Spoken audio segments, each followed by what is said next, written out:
I can remember the first time my father brought me with him very well.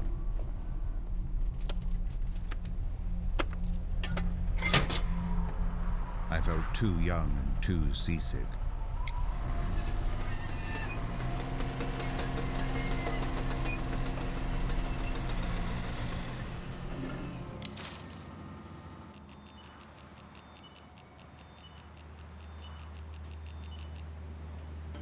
Since then, I have not seen a single sunrise during which my feet stood on solid ground.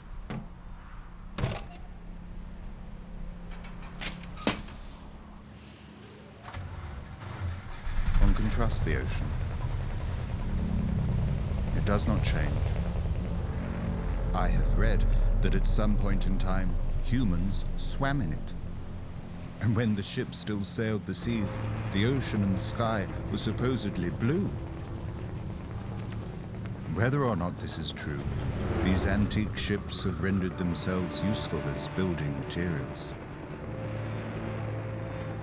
Every day, new people came to this island, and they all needed a place to live.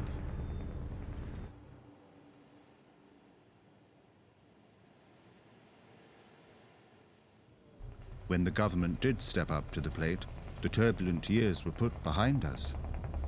My family welcomed the government's intervention.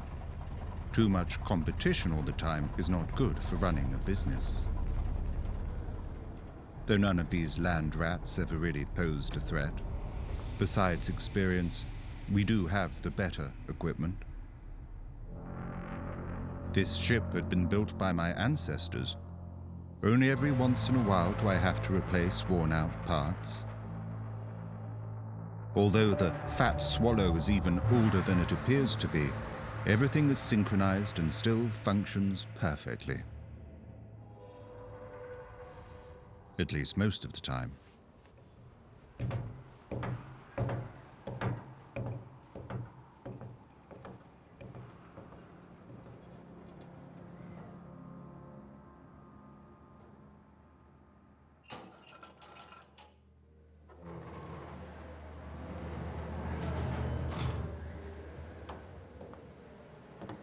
I grew up in this house.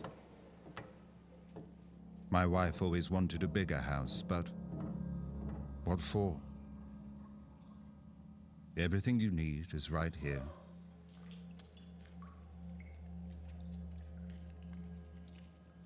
And, though I have only one arm left, for my age, I am in pretty good shape.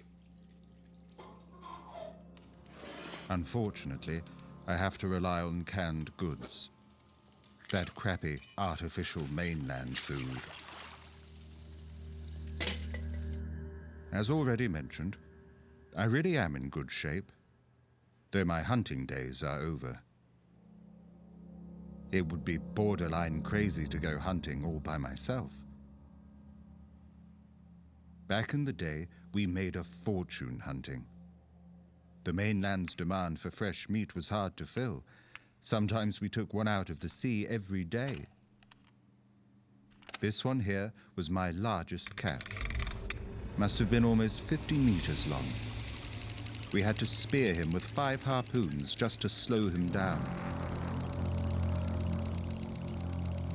He pulled my friend's ship under the sea. And when I attempted to save Chan and pull him onto my ship, he took with him my friend, along with my arm. We later cut Chan's corpse out of his belly. This was a good death for a good hunter, and we held the feast in his honor.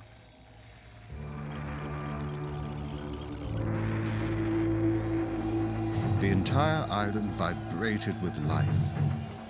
The butchery was buzzing with workers. Everything from the Monju was made use of. There were groups for processing the meat, the blood, the bones, the tendons, the liver oil, and the brain.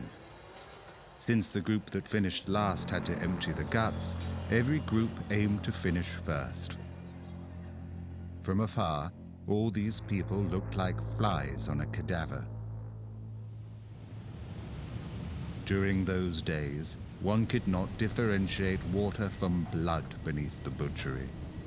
When the meat arrived at the market, it only was considered fresh if it was still warm.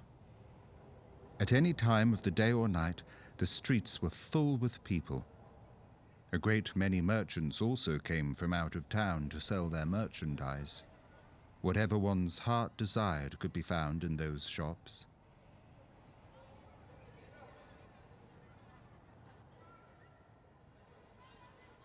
I miss those times. There was never a quiet moment.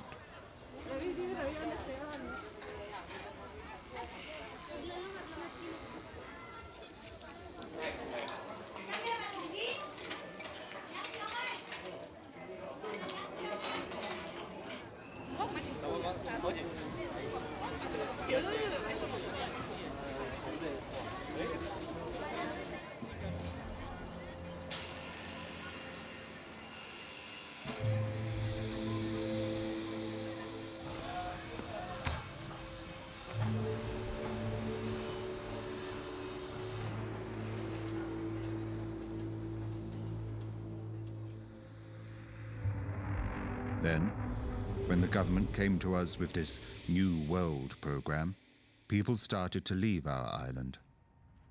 More and more people left and tried to secure themselves a space on those ferries. If my wife was still alive, I would have left as well. But there is nothing waiting for me in this new world. Once everyone had left, I got to know the silence.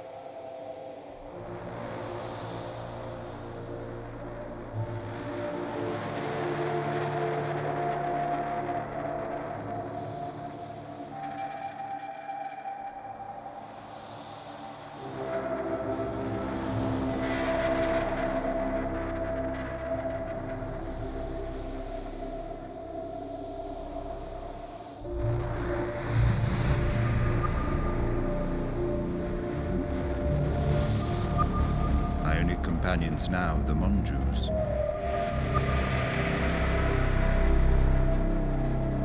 I cannot imagine ever leaving here. Meanwhile, I see the ferries taking off several times a day.